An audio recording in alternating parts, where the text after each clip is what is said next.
Il y a des sports qui restent exclusivement féminins, la gymnastique rythmique et sportive, ou la natation synchronisée, et des sports strictement masculins, la lutte gréco-romaine. Donc tout n'est pas encore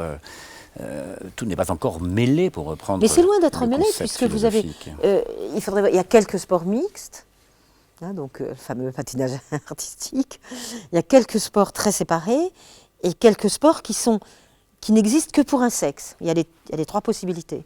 Mais serait-ce un progrès, par exemple, entre guillemets, le mot progrès est un mot ambigu, mais serait-ce un progrès, par exemple, que les hommes participent à des compétitions de gymnastique rythmique et sportive, ou à la natation synchronisée, et inversement, ici vous avez une image que les femmes, là c'est de la boxe, mais que les... Alors vous posez la question du progrès, moi je ne connais pas ce mot-là.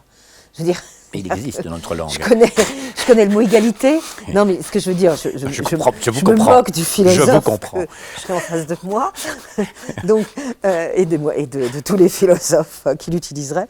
Donc, la question n'est pas celle du progrès, la question est celle de faire cesser des impossibilités, donc de rendre possible l'égalité, ça s'appelle l'émancipation. Alors après, l'autre question qu'on pose, c'est est-ce que l'émancipation, c'est le mélange ou pas ? Et c'est franchement, nous n'avons pas la réponse à cette question-là. Moi, je tiens à le dire parce qu'aujourd'hui, très facilement, on va avoir tel groupe ou tel autre qui va dire « mais si, c'est ça la solution ». Enfin bon, on va voir les deux tendances. Gardons la dualité, sinon c'est la fin de la société s'écroule. On le voit pour d'autres débats que celui du sport. Ou mélangeons tout et il n'y aura plus de problème.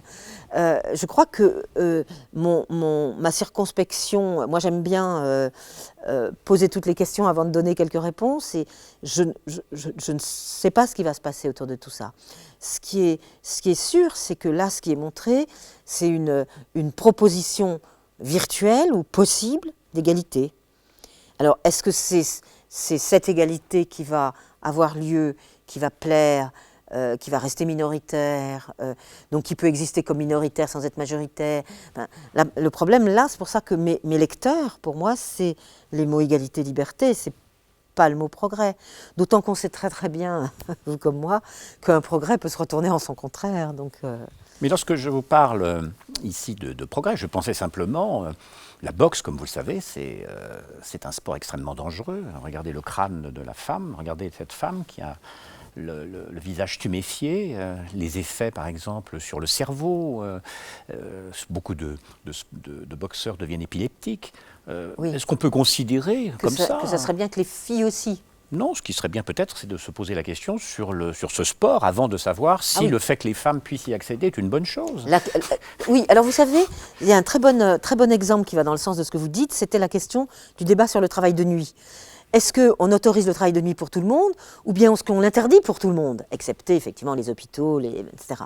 Donc c'est la même chose, c'est-à-dire qu'on pourrait en profiter grâce à l'émancipation des femmes pour mettre en cause des violences. C'est ça que vous voulez dire? Bah oui, bien entendu. Donc il n'y a pas que Millennium, il n'y a pas que le film de cette jeune femme qui veut faire de la boxe, c'est Millennium Baby, non? Très bien. Qui est un film absolument extraordinaire, où là, c'est bien une trajectoire d'émancipation, de liberté, et en plus extrêmement pensée. Enfin, parce qu'on n'a pas parlé de ça, on parle du corps, mais ça pense, hein, ça pense tout ça. Et donc là, la question que vous posez, c'est est-ce que l'égalité des sexes avançant, certaines choses dans nos sociétés pourraient être mises en cause grâce à cela?